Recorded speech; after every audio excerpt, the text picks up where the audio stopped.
Hi, this is Celtic Quinn from Buffalo, New York, where you can letterbox in the snow and sun in the same week, and you're listening to the Letterpod podcast. You slip your headphones on,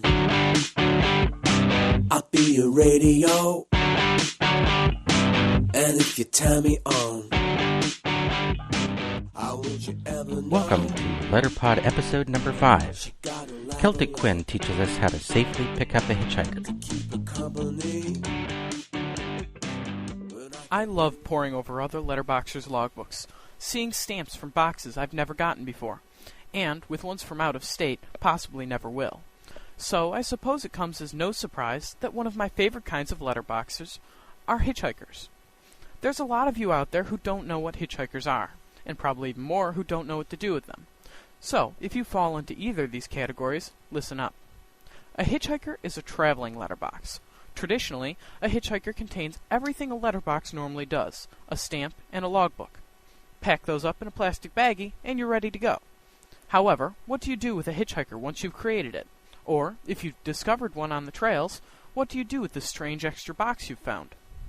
When it comes to stamping a hitchhiker, treat it just like any other letterbox. You stamp into its logbook with your stamp, and you take an image of the hitchhiker's stamp for your own logbook. However, don't stop there. Once you're done, stuff it in your bag. That's right, you're hijacking part of that letterbox. Okay, not really, but that's what hitchhikers do. They hitch a ride with you when you find them. Now, you're back on the trail after picking up this hitchhiker. Hopefully, not long after, you've found yourself another letterbox. After you're done stamping it, why not let the hitchhiker loose back into the wild again? Simply treat the hitchhiker like another letterboxer.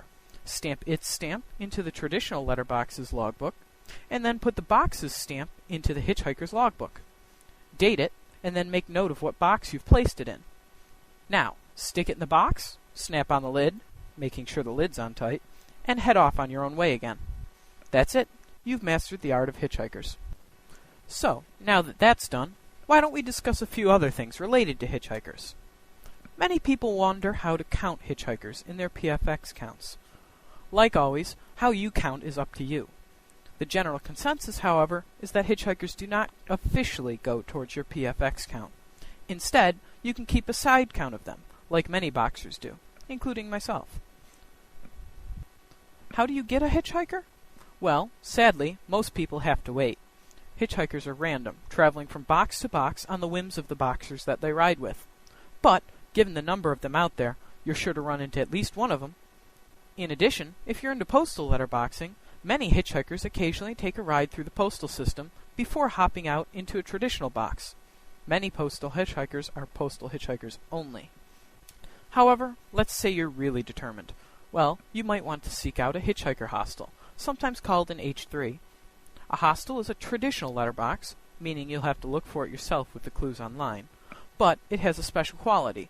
It's guaranteed to have at least one hitchhiker in it. The basic premise behind a hostel is the take one, leave one policy. Simply put, if you want to remove one, bring one to replace it. This makes sure that others always find a hitchhiker too. Now, that doesn't mean you can't get all the hitchhikers inside if you don't have one to share. Go ahead and stamp them all. However, something you may want to consider, only stamp into the logbooks of the hitchhikers you actually remove. I usually abide by this policy simply to conserve logbook space in hitchhikers for the boxes that they visit. A hitchhiker could conceivably fill up with letterboxer stamps before it even leaves the hostel. Another tip for hostels is to try and remove the hitchhikers that have been inside the longest. That way, they get back out on the road faster. I've had lots of people ask me for tips on making hitchhikers. My advice is to stay relatively small.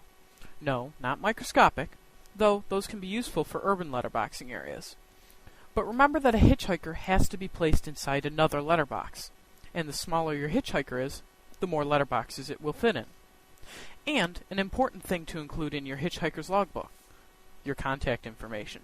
Always include at least your email address, so it can be updated on its travels. But you may also want to adopt my habit, which is including a note with my home address on the final page of the logbook. And this note asks that when the logbook is full, that it be returned home. I guess most people would say I'm an expert when it comes to hitchhikers. I've only found 75 or so of them myself, but I have over 120 of my own out there, wandering around, bumming rides with others. That said, it always makes me smile when I read a report from someone who found my hitchhiker and tells me all about the travels it's made so far. Well, I hope you enjoyed my little chat about our traveling letterboxes, and best of luck with your letterboxing. And remember, if you come across a hitchhiker when letterboxing, for once it's okay to give a stranger a ride.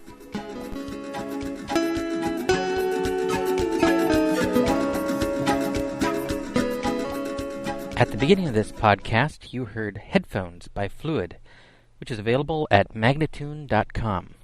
The instrumental music used in this podcast is Hiking the Shining Path by Warren Butler from his album Cultivation of Grace.